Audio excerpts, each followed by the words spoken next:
저희 어머니가 늘 이렇게 일하고 돌아오셔서 손발이 왜 이리 차노 이러면서 이제 손도 만지시고 발도 이렇게 막 만지시는 그 모습이 말씀을 준비하면서 생각이 나더라고요. 이 손발이 찬 게 바로 이 수족 냉증이라 그러지 않습니까?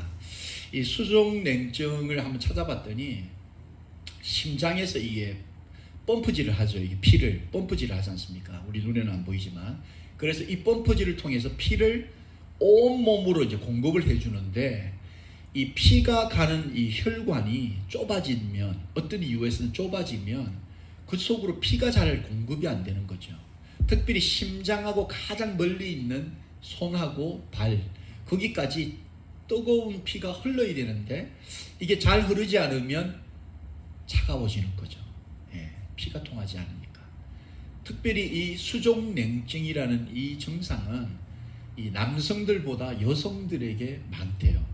그리고 특별히 여성들 가운데 이제 출산, 우리 아이를 이렇게 놓으신 분들, 그래서 한 40대 이후로부터 이 수족냉증이 증상들이 많이들 온다라고 합니다. 그래서 우리 자녀들은, 여기 아들들 다 아들들밖에 없는데, 이 엄마 손 발을 좀 만져주세요. 이렇게 엄마, 아빠는 괜찮아요. 아빠는 안 만져주는데 엄마는 손발을 항상 만져주세요. 엄마들이 손발이 차가울 때가 있다는 거예요. 피가 잘 안 통해서. 그게 이제 이게 또 심한 사람들은 그렇게 또 심하다고 하네요. 이 수족냉증이 너무 심한 사람들이 어떻게 이 수족냉증을 표현하냐면 얼음장 같아, 뭐 이런 표현들. 저는 들어본 적이 있습니다. 우리 어머니가 이 손발이 얼음장 같아, 이런 얼음 같아, 이런 말씀들을 하시더라고요. 그게 얼마나 힘들겠습니까? 왜 이 수족냉증 이야기를 하느냐? 이 사도 바울이 지난주까지 우리 살펴본 이 고린도 교회와 성도들, 그들의 모임, 그 교회가 이 육신의 수족냉증처럼 어떤 부위가 차가움, 얼음장 같은 온기가 없고 따뜻함이 없고 사랑의 온도를 느낄 수 없는 그런 공동체였다. 그거를 우리 사도 바울이 말씀해 주고 있는 거죠. 이 고린도 교회가 성도들 가운데에 좀 부유하고 일 안 해도 얼마든지 먹고 살 수 있는 사람들은 주의 만찬을 위해서 많은 음식들을 준비해 와서 교회에 하루 종일 있으면서 자기들끼리 먹고 마시고 취하고 이런 시간들을 보냈고, 또 많은 노동자 계층에 있었던, 일 안 하면 하루라도 먹고 살 수 없는 노동자 성도들은 하루 종일 밖에서 일하다가 배고픈 시장길을 가지고 교회에 와 봤더니 음식들 다 먹고 자기들끼리 너무 좋은 거예요. 그러니까 이 가난한 성도들은 가난해서도 힘들고 나가서 일하고도 힘들고 또 교회까지 와보니 자기들이 소외받는 것 같고 자기와 다른 사람들이 있는 것 같고 여러 가지로 마음이 불편한 거예요. 그 사람들을 보면서 이 사도 바울께서 이 고린도 교회가 수족냉증 걸린 교회처럼 얼음장 같은 그런 모습이 그들 가운데 있었다, 이걸 지적하고 있는 겁니다. 여러분, 교회만 이런 수족냉증 같은 차가움이 있느냐? 그렇지 않습니다. 우리 가정도요, 여러분. 가정도 얼마든지 수족냉증 걸린 가정이 될 수 있다는 거죠.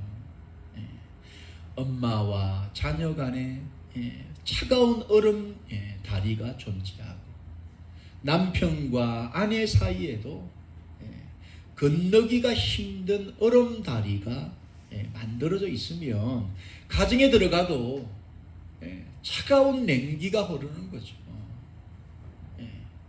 따뜻한 사랑의 온도를 느낄 수 없는 그런 수족냉증 걸린 가정이 될 수도 있고, 또 우리의 가정도 마찬가지, 우리의 직장도 마찬가지지 않습니까, 여러분? 직장에 가도 그런 차갑고 정말 냉정하고 때로는 또 살기가 돋는 그런 직장 분위기에서 일을 해야 되는 그런 경우들도 있을 수 있다는 거죠. 자, 그래서 어쨌든 우리 가정, 직장, 또 교회까지 아울러서 이런 수족냉증에 걸리면 그 공동체는 결코 건강할 수 없다. 그래서 사도 바울이 오늘 본문을 통해서 교회든 가정이든 직장이든 여러분의 인생이든 정말 수족냉증 걸린 환자처럼 되지 않으려면 두 가지를 반드시 기억하고 실천해야 된다. 그거를 지금 말씀해주고 있는데 그 첫 번째가 뭐냐면 이런 수족냉증 걸리지 않고 예방하기 위해서는 서로가 서로를 귀하게 여겨야 된다. 여러분 귀하게 여겨야 된다고 말씀하고 있습니다.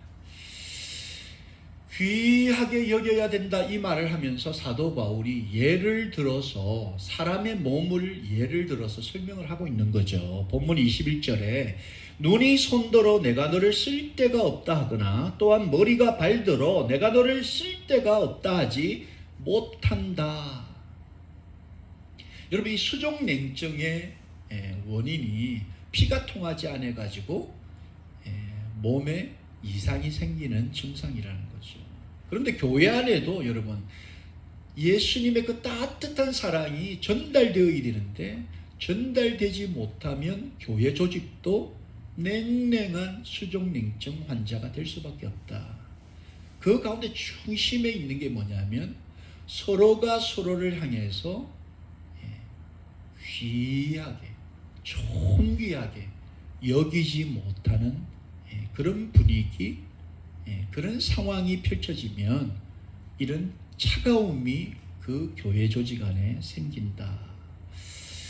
여러분 우리의 육신이 참 여러 가지 기능을 다 하지 않습니까? 머리, 눈, 눈썹, 코, 입, 팔, 다리 어느 것 하나 더 중요하고 덜 중요한 것이 없다라는 거죠. 여러분 심지어 우리의 발톱도 여러분 제가 어려서부터 이 축구를 좋아해가 축구를 많이 하지 않았습니까? 저도 이 발톱을 엄청나게 많이 빠져봤거든요. 근데 이 발톱이 여러분 완전히 빠지면 좀 더 괜찮습니다. 근데 이게 빠지기 직전에 반쯤 덜어 이게 들려져 넣는데 이게 이제 빠지기 직전까지는 조금 시간이 걸리는 거죠. 여러분 이게 자다가 그 발톱 벌어진 그 발톱이 이불이나 이런 데 스치면 그 고통은 말할 수 없습니다.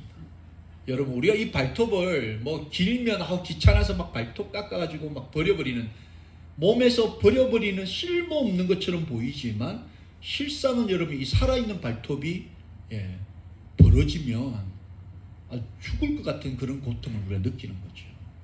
그래서 우리 몸에 야 발톱 너 쓸데없어 사라져 하고 다 뽑아버리면 큰일 나는 거죠. 몸에 덜 귀한 것이 없다라는 겁니다. 이걸 우리가 잘 이해를 해야 되는 거죠. 교회 안에도 마찬가지죠, 여러분. 교회 안에 더 중요한 분과 덜 중요한 분은 절대 있을 수 없다는 겁니다. 교회 안에 목사는 중요하고 어린아이들은 덜 중요하다. 절대 그거 있을 수 없다는 겁니다. 목사든 우리 성도님이든 우리 자녀든 나이 드신 분이든 우리 모두가 하나님 안에서 똑같이 소중하고 귀하다는 겁니다. 서로가 서로를 바라보면서 귀하게 여길 때 이런 수족냉증이 사라진다는 겁니다. 우리 가정 안에서 똑같죠, 여러분. 가정 안에서 아버지가 제일 중요하고 우리 자녀들은 안 중요하냐? 절대 그렇지 않죠. 때로는 우리가 한쪽을 너무 중요하게 여기다 보면 문제가 발생할 수도 있습니다. 그래서 우리 자녀들을 너무 지나치게 귀하게 여긴 나머지 나무 자식보다도 내 자식이 더 귀하다라고 여기는 순간부터 그 가정이 잘못된 방향으로 갈 수 있다는 겁니다. 우리의 몸에 어느 것 하나 덜 중요하고 덜 중요한 것이 없듯이 우리가 사람을 만나고 사람과 관계하는 그 관계 속에 누가 더 중요하고 덜 중요한 것은 없다라는 거예요. 그런데 이 고린도 교회 안에는 희한하게도 내가 더 중요하다라고 여기는 생각들이 많았다는 거죠.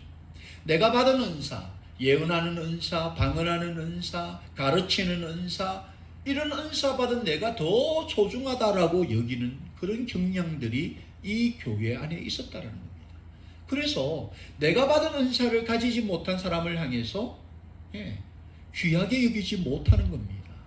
여러분, 교회가 이쯤 되면은 수족냉증에 걸린다는 겁니다. 우리는 이 교회 안을 들어오는 그 누구든지라도 그가 세상에서 돈이 있든 없든 많이 배웠든 배우지 못했든 신앙의 연륜이 깊든 얕든 전혀 상관없이 이 문을 열고 들어오는 순간부터 우리는 그냥 brother, sisters, 그죠? 그냥 형제 자매로 서로 귀하게 여겨야 우리 안에 냉랭한 사단마귀의 차가움이 사라진다는 겁니다. 그래서 그 이야기를 지금 사도 바울이 이야기하는 거죠. 그래서 본문 22절, 23절에 보니까 그뿐만 아니라 더 약하게 보이는 몸의 지체가 도리어 요긴하고 우리가 몸에 덜 귀히 여기는 그것들을 더욱 귀한 것들로 입혀주며 우리의 아름답지 못한 지체는 더욱 아름다운 것을 얻느니라. 이게 무슨 말씀이냐면 때로는 눈에 보기에 덜 중요해 보이는 것들이 있을 수도 있다는 겁니다. 눈에 보기에.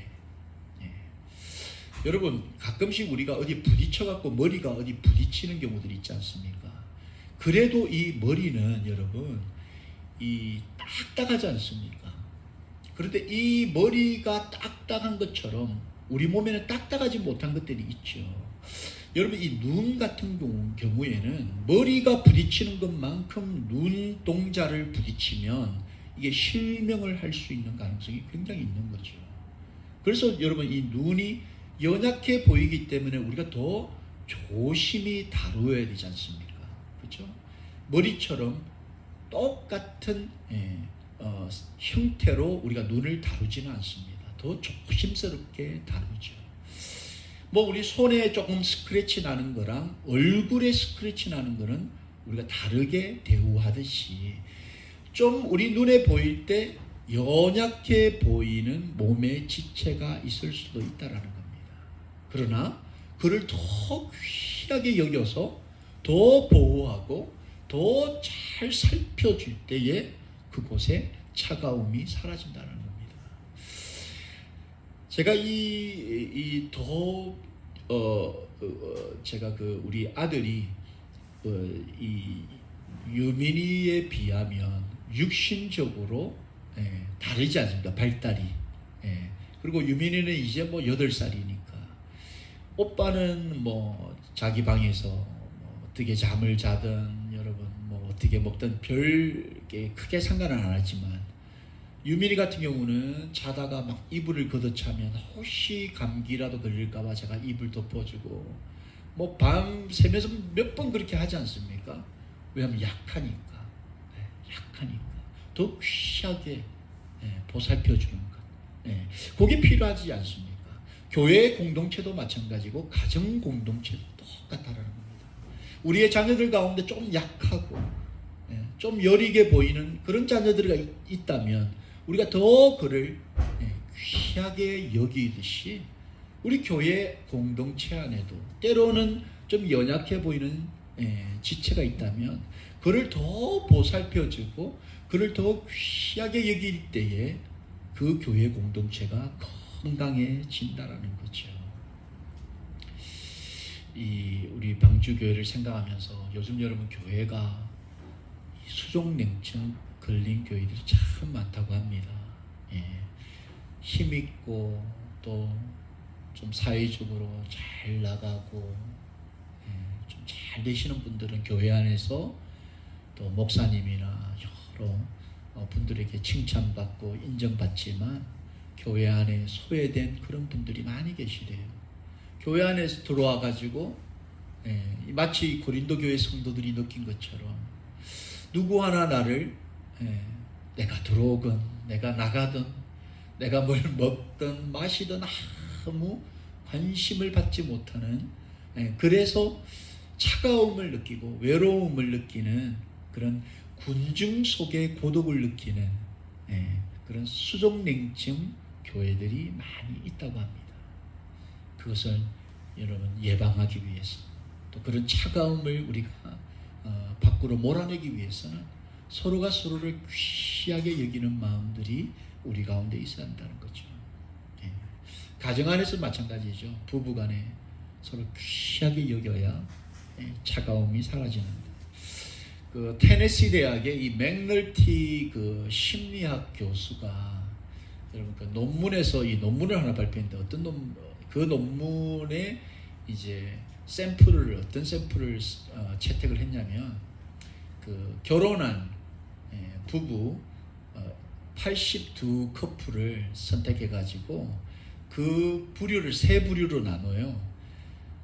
남자들에게 질문을 한 겁니다. 내 아내가 나보다 훨씬 귀하다 라는 그룹 한 그룹, 내 아내랑 내가 비슷하다 한 그룹, 내 아내는 나보다 못하다.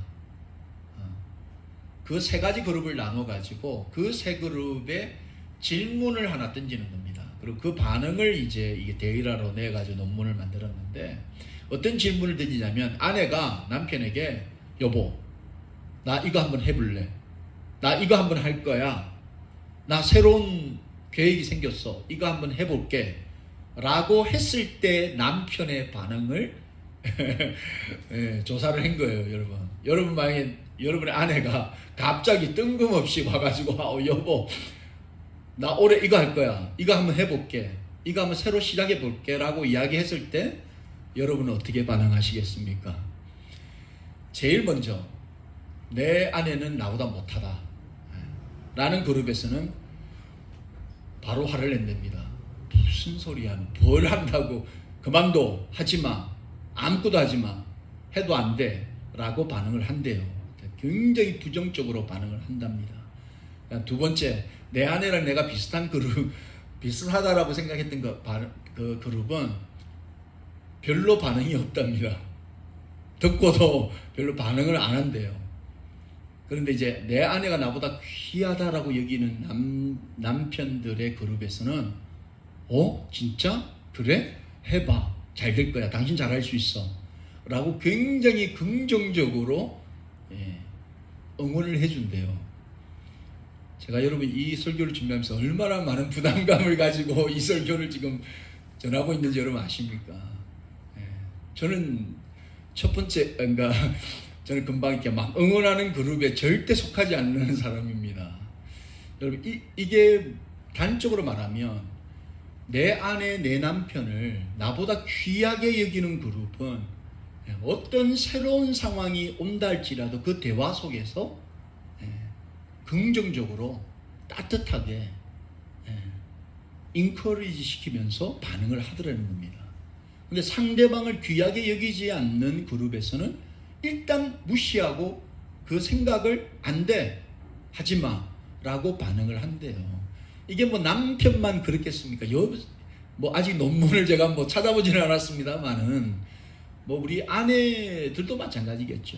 남편을 존중하게 여기고 귀하게 여기는 아내들은 똑같은. 그래서 남편들이 제일 아내로부터 듣고 싶어하는 이야기 중에 한 가지가 당신 잘해, 당신 참 인정받고 싶은 그런 마음들이 우리 남편에게 다 있듯이, 결국 여러분 이 가정에도, 부부 안에서도 정말 수족냉증이 걸린, 보이지는 않지만 손마디마디가 얼음장처럼 차가운, 그래서 한마디만 하면 얼음 화살이 심장으로 꽂히는 그런 부부관계가 되면 그 안에 정말 따뜻한 그 예수 그리스도의 사랑의 온기는 찾을 수가 없다는 거죠. 우리 자녀하고도 관계가 마찬가지지 않습니까? 자녀를 향해서도 우리가 정말 존귀하게 여길 때 그들을 귀하게 여길 때 우리의 관계가 정말 시너지 효과가 일어나는 따뜻한 그런 열매가 우리가 맺어지지 않겠습니까? 어쨌든 여러분, 우리의 교회든 가정이든 우리의 직장이든 귀하게 여기는 마음이 결여가 되면 예수님의 그 따뜻한 세워나가는 살리는 그런 생명력이 그 안에 없다라는 거죠. 그래서 이 사도 베드로도 베드로전서 3장 7절에 남편들아 이와 같이 지식을 따라 너희 아내와 동거하고 그를 더 연약한 그릇이요 또 생명의 은혜를 함께 이어받을 자로 알아 귀히 여기라. 이는 너희 기도가 막히지 아니하게 하려 합니다. 귀하게 여기라. 물론 이거는 남편들에게 주시는 말씀이지만 우리 아내들도 마찬가지죠. 교회 성도끼리도 마찬가지죠. 귀하게 여겨야 된다는 겁니다. 귀하게. 우리 가정에서 소외감 없이 왜 우리 아버지는 이럴까? 왜 나한테만 이래? 부부가 안에도 마찬가지죠. 그래서 교회 안에도 마찬가지죠. 목사의 사랑이 골고루 성도님들에게 퍼져갈 수 있도록 절대 차별함 없이 골고루 사랑할 수 있도록 기도하고 하나님 앞에 늘 간구하는 거죠. 그래서 교회 안에 들어왔을 때 어떤 성도라도 정말 내가 귀한 대접을 받는구나. 내가 귀한 섬김을 받는구나. 내가 이곳에서 적어도 귀한 사람이구나. 우리 가정에서도 마찬가지죠. 우리 자녀들이 세상에서 아무리 따돌림 당하고 천대받고 누구로부터 정말 학점의 평가를 받는 그런 위치에 있다가도 정말 우리 아이들이 가정에 들어왔을 때 우리 아버지는 나를 가장 사랑하셔. 우리 엄마는 나를 세상에서 누구보다도 제일 사랑하셔. 나는 우리 집에서 가장 귀한 존재로 인정받고 사랑받는 존재다. 그런 아이들은 결코 무너지지 않는다는 거죠. 꼭 우리가 우리 가까운 사람, 먼 데 있는 사람이 아닌 가장 가까이에 있는 사람을 귀하게 여길 때 하나님께서 기뻐하실 줄로 믿습니다. 여러분, 그리고 이 사도 바울이 정말 냉랭한 정말 얼음장 같은 이 고린도 교회 성도들을 향하여서 이 수족냉증을 예비하기 위해서, 그러니까 멀리하기 위해서는 이제 서로가 서로를 바라보면서 서로 돌보는 관계가 되어야 된다. 돌보는 것, 함께 돌보는 것, 이건 너무나 중요하다는 거죠. 여러분, 우리 몸이 다 따로 놀면은 이거는 큰일 나는 거죠. 정상인이 될 수 없는 겁니다. 머리가 따로 놀고 다리가 따로 논다고 여러분 생각해 보십시오. 머리로는 걸어가야 된다라고 명령을 하는데 몸이 걷기 싫다고 걷지 않는다. 절대 그렇지 않죠. 특별히 여러분, 우리가 얼굴을 세수할 때도 얼굴 스스로가 세수할 수가 없습니다. 얼굴이 깨끗해지기 위해서는 손이 도와야 되죠. 여러분, 손바닥도 맞부딪혀야 소리가 난다는 우리가 이야기가 있지 않습니까? 교회 안에도 성도와 성도끼리 서로 함께 돕고 함께 세워나갈 때 큰 능력이 그 안에 일어나는 거죠. 가정에서도 부부가 서로 함께 돌보고 부모와 자녀가 함께 일할 때 그 가정이 건강한 가정이 되는 거죠. 지금 로마서 우리 12장 4절 5절 말씀에 이 사도 바울이 몸으로 이제 표현을 하는 겁니다. 우리가 한 몸에 많은 지체를 가졌으나 모든 지체가 같은 기능을 가진 것이 아니니 이와 같이 우리 많은 사람이 그리스도 안에서 한 몸이 되어 서로 지체가 되었다. 우리 가정에도 우리 자녀들과 우리 부모가 다 한 몸 된 것처럼 교회도 마찬가지라는 거죠. 그리스도의 몸이라는 겁니다. 우리 모두가. 그래서 우리 몸된 우리가 서로를 귀하게 여길 뿐만 아니라 이제 함께 서로 돌보는 관계가 되면 그 안에 차가운 냉기는 사라진다. 이 말씀을 지금 하고 있는 거죠. 서로 함께 돌보는 것. 저분은 무슨 생각을 하고 계실까? 저분이 필요한 게 뭘까? 저 아이는 뭐가 필요할까? 늘 이런 생각을 하면 서로가 서로를 향해서 이런 따뜻한 마음을 가지고 도울 때 그 교회, 그 가정은 살아나게 된다는 거죠. 그게 본문 24절, 25절의 말씀입니다. 우리의 아름다운 지체는 그럴 필요가 없느니라. 오직 하나님이 몸을 고르게 하여 부족한 지체에게 귀중함을 더하사 몸 가운데서 분쟁이 없고 오직 여러 지체가 서로 같이 돌보게 하셨다는 겁니다. 하나님께서 하나님의 교회를 세우시면서 주는 그리스도시요 살아계신 하나님의 아들입니다라는 이 고백 위에 교회를 세우셨다는 거죠. 그건 빌딩이 아니에요, 여러분. 그 고백 위에 하나님께서 교회를 세우시고 그 고백을 함께하는 그 형제 자매들이 한 몸 되게 하셨다는 거죠. 그러면 한 몸 된 교회가 서로가 서로를 향해서 돌보면서 서로가 함께 나아가야 된다는 거죠. 그런데 이 고린도 교회는 그런 귀한 고백으로 또 귀한 사도의 헌신과 사랑으로 교회가 세워졌지만 세워져서 성장하는 과정 속에서 누가 더 높고 낮다, 누가 더 많은 것을 소유했다, 그렇지 못하다, 이런 기준을 가지고 서로를 돌보는 일에 힘쓰지 않았다는 겁니다. 그러다 보니까 어느 한순간부터 이 고린도 교회가 사도 바울의 마음을 근심시키는, 더 나아가서 예수님의 마음을 근심시키는 그런 교회가 되어버린 거죠. 여러분, 어떻게 보면 우리 방주교회가 이제 세워진 지 1년밖에 되지 않은, 어떻게 보면 신생하지 않습니까? 근데 여러분, 이 신생아와 같은 우리 방주교회가 앞으로 어떤 모습으로 우리가 성장해야 될까? 여러분, 몸만 비대해지고 서로가 함께 일하고 함께 돕는 그런 하나됨이 없다면, 여러분, 이걸 몸은 커졌지만 정상의 역할을 해내기 어렵다. 우리가 이걸 반드시 기억해야 한다는 거죠. 그래서 정말 우리가 소수이지만 서로가 함께 일하고 서로가 함께 꿈꾸며 서로가 함께 사랑하는 법을 우리가 이곳에서 실천하고, 이곳에서 받은 이 뜨거움과 이 따뜻함이 우리의 가정, 우리의 직장, 우리의 사회, 우리의 이웃들에게도 전달될 수 있는 그런 힘과 능력을 공급받는 그런 뜨거운 공동체 되기를 예수님의 이름으로 축원합니다. 그래서 이 사도 바울이 로마서 12장 13절에 성도들의 쓸 것을 공급하며 손 대접하기를 힘쓰라, 이렇게 말하는 거죠. 성도는 성도가 돌봐야 합니다, 여러분. 성도는 성도가 돌봐야 합니다. 혹시라도 우리 가운데 피곤하고 정말 지친 그런 성도님들이 있다면 여러분, 주중에라도 전화 한 통으로 그들을 격려할 수도 있고요. 정말 사랑의 마음을 표현할 수 있는 거죠. 서로가 서로를 향해서 서로 아끼고 사랑할 때 그 공동체, 그 교회 살아난다는 거죠. 또 우리의 가정도 여러분 똑같지 않습니까? 이런 교회와 가정의 원리가 똑같지 않습니까? 가정에도 아빠가 엄마의 필요를 채워주고, 엄마가 아빠의 필요를 채우고, 부모가 자녀들의 필요를 채우고, 또 우리의 자녀들은 전혀 안중에 부모도 모르고 부모도 없고 그저 집에 들어가는 것만 생각하면 안 됩니다.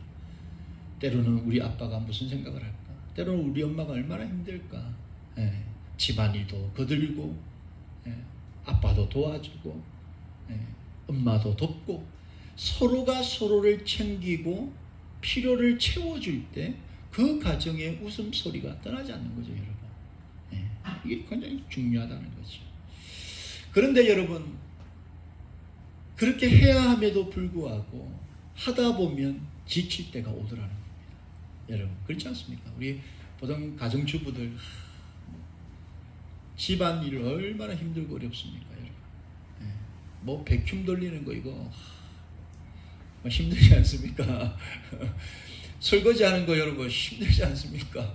저는 어저께 억지로 쌓여있는 설거지를 한번 했습니다.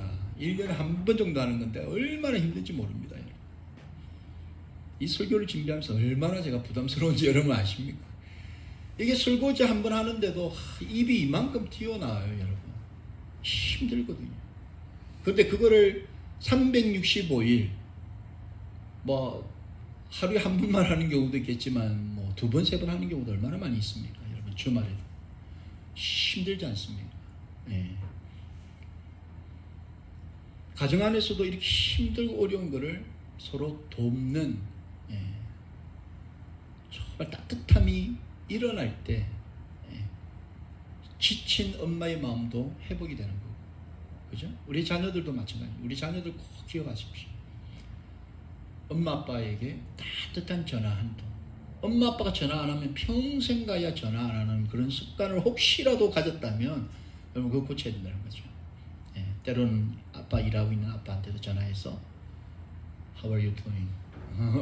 뭐 이런 말, 그런 말도 할 수 있어야 된다는 거죠. 아빠가 진심으로 원하는 건 뭡니까? 예, 자녀가 뭐 돈 물어오는 것 물론 감사하겠죠. 그러나 정말 아빠가 이 아들로부터 딸로부터 듣고 싶은 것, 아빠가 내 아빠여서 너무 좋습니다. 이런 말 한마디 들으면 여러분 그 아빠의 마음이 어떻겠습니까? 눈 녹듯 스트레스가 사라지겠죠. 서로를 돌아보고 서로의 그 진심 어린 그 필요, 니즈를 채워주는 그런 가정, 그런 교회가 될 때 그 교회는 살아나고 그 가정 살아난다는 거죠. 그러나 때로는 이런 상황 속에서 아무리 사랑을 베풀어도 참 돌아오지 않는다고 느낄 때, 마치 우리 가정주부들이 하루 종일 치워놓고 치워도 누구 하나 그 치움에 대해서 감사하지 못할 때 여러분 지치죠. 마음이 무너지죠. 너무 힘들죠. 외롭죠. 누구 하나 남편이고 자녀고 아무도 내 마음을 알아주지 않는다. 참 너무 힘든 그런 마음을 느낄 때도 있다는 거죠. 그러나 여러분, 그런 무너짐 속에서도 여러분의 그 사랑과 헌신과 희생과 정성이 바로 여러분이 속한 가정, 교회를 살린다는 겁니다. 그거를 그 믿음을 우리가 잃어버려서는 안 된다는 거죠. 여러분 갈라디아서 6장 9절 10절 말씀, 이제 마지막 말씀 읽고 말씀을 정리하겠습니다. 우리가 선을 행하되 낙심하지 말지니 포기하지 아니하면 때가 이름에 거두리라. 그러므로 우리는 기회에 있는 대로 모든 이에게 착한 일을 하되 더욱 믿음의 가정들에게 할지니라. 여러분 교회 사역이 어떻게 보면 정말 밑 빠진 독에 물 붓는 것처럼 큰 변화가 없을 수도 있습니다. 우리 가정 일도 마찬가지지 않습니까? 하루 종일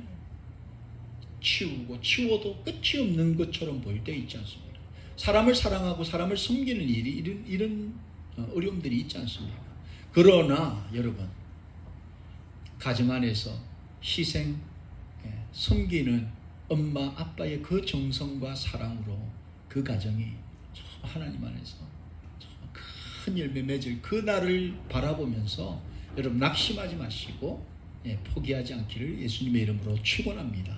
이 방주교회가 이제 1년 된 신생아 교회로서 이제 앞으로 정말 어쩌면 밑 빠진 독에 물 붓듯이 사람 살리고 영혼 구원하고 격려하고 위로하는 그 일을 우리가 즐거움으로 해나갈 때, 특별히 어렵고 힘든 상황을 맞이해서 우리가 낙심할 수도 있는데 그때마다 서로가 서로를 말씀을 붙잡고 말씀으로 권면하면서 지치지 않고 주님 오시는 그날까지 정말 영혼 살리고 사람 살리는 그런 귀한 교회 되기를 예수님의 이름으로 축원합니다. 여러분 이런 교회, 이런 가정 되기 위해서 우리 가까이 있는 사람 귀하게 여기시고 그들과 함께 그들을 돌보는 그런 사랑, 그 사랑으로 여러분 버틸 수 있기를 예수님의 이름으로 축원드립니다.